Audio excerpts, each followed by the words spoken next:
السلام علیکم ناظرین، آج کی اس ویڈیو میں آپ کو بتاؤں گی نقیب اللہ مسعود اور بختیار بھٹو کا آپس میں کیا تعلق۔ 13 جنوری کو کراچی کے علاقے ملیر میں آپریشن ہوا اور اس آپریشن کے بعد پولیس نے اپنی رپورٹ جاری کی۔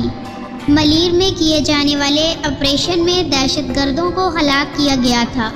Operation S S P Malir Rao Anwar کی سربراہی میں کیا گیا۔ اس کے بعد سوشل میڈیا پر ہلچل مچ گئی اور ایک بات سامنے آئی کہ ان 4 ملزمان میں ایک ملزم جس کا نام نقیب مسعود ہے کوئی دہشت گرد نہیں بلکہ کراچی کے علاقے سیراب کوٹ میں رہنے والا رہائشی ہے، جو کہ کچھ عرصہ سے وزیرستان سے کراچی رہائش پذیر ہوا تھا۔ اس خبر کے بعد راؤ انوار نے اپنی رپورٹ فوراً پیش کی اور اس رپورٹ کے مطابق نقیب مسعود وزیرستان میں پیدا ہوا۔ اس نے ابتدائی تعلیم بہادر خیل کے ایک مدرسہ سے حاصل کی۔ خاندانی ذرائع نے دعویٰ کیا کہ نقیب اللہ مسعود ایک عام شہری اور 3 بچوں کا باپ ہے۔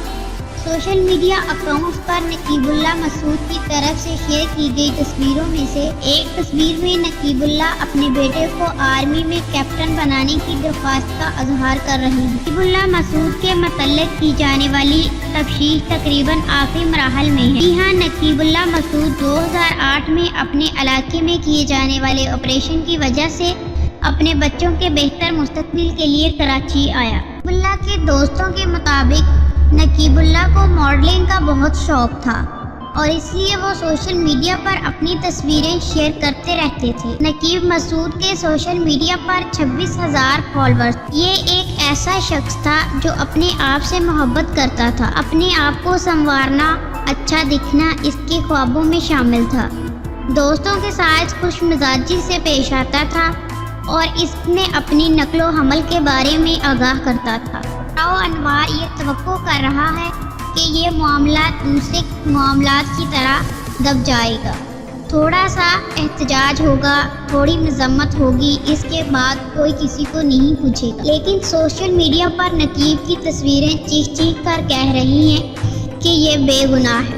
سوشل میڈیا پر نقیب مسعود کی تصویریں چیخ چیخ کر کہہ رہی ہیں کہ میں بے گناہ ہوں، میں بے قصور ہوں، میں ایک سچا پکا پاکستانی ہوں، مجھے انصاف ہو۔ میڈیا کی رنج و پکار نے اب راؤ انوار کے لیے بہت سی مشکلات کھڑی کر دی ہیں۔ جی ہاں، راؤ انوار کو تحقیقی کمیٹی عہدے سے ہٹا کر ECGL میں ڈال دیا گیا ہے۔ نقیب اللہ کے کیس میں بنائی جانے والی 3 رکنی کمیٹی نے نقیب مسعود کو بے گناہ ثابت کر دیا ہے۔ بالکل واضح الفاظ میں کہا گیا ہے کہ جعلی پولیس مقابلے میں مارے جانے والے نقیب ایک سچا پاکستانی تھا اور اس کا دہشت گردی تنظیم سے دور دور تک کوئی تعلق نہیں تھا۔ راؤ انوار کے کیس پر نظر ڈالیں تو یہ بے حد کنار نظر آتا ہے۔ یہ بھی واضح ہوا ہے کہ راؤ انوار کے پاکستان پیپلز پارٹی سے انتہائی قریبی تعلقات ہیں، اسی لیے وہ گریڈ 18ویں کے افسر ہونے کے باوجود گریڈ 19ویں پر براجمان ہے۔ پہاڑوں کی آغوش میں رہنے والا فیس بک کا ہیرو نقیب مسعود راؤ انوار کے جعلی مقابلے کا شکار بنا۔ زندگی سے بھرپور یہ نوجوان نقیب مسعود جیسے دہشت گرد افراد کہہ کر مارا گیا تھا۔ نقیب کی تصویروں میں کہیں بندوق نظر نہیں آ رہی۔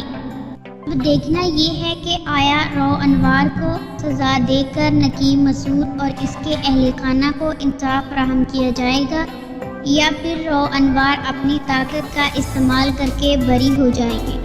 ناظرین، اس خبر کا سب سے بڑا پہلو جو کہ ایک نجی ٹی وی کے اینکر پرسن نے بیان کیا ہے، اس کا کہنا ہے کہ آصف علی زرداری کی صاحبزادی بختیار بھٹو نقیب اللہ مسعود کو پسند کرتی تھی، شادی کرنا چاہتی تھی، جس کی وجہ سے پیپلز پارٹی نقیب اللہ مسعود کو اپنے راستے سے ہٹانے کے لیے راؤ انوار کا استعمال کیا۔ خبریں آ رہی ہیں کہ پیپلز پارٹی نے راؤ انوار کو دبئی بھجوا دیا ہے تاکہ نقیب اللہ مسعود کے کیس میں پکڑے جانے پر حقیقت واضح نہ ہو۔ ناظرین، اگر میری یہ ویڈیو آپ کو پسند آئی تو اسے شیئر کریں، لائک کریں اور کمنٹ کرنا مت بھولیے گا تاکہ مجھے آپ کی رائے ملتی رہے۔ اور اگر آپ نے میرے چینل کو سبسکرائب نہیں کیا تو ابھی سبسکرائب کر دیں تاکہ میری نیکسٹ ویڈیو کی اپڈیٹ آپ کو ملتی رہے۔ اپنا بہت خیال رکھیے گا، دعاؤں میں یاد رکھیے گا۔ اللہ حافظ۔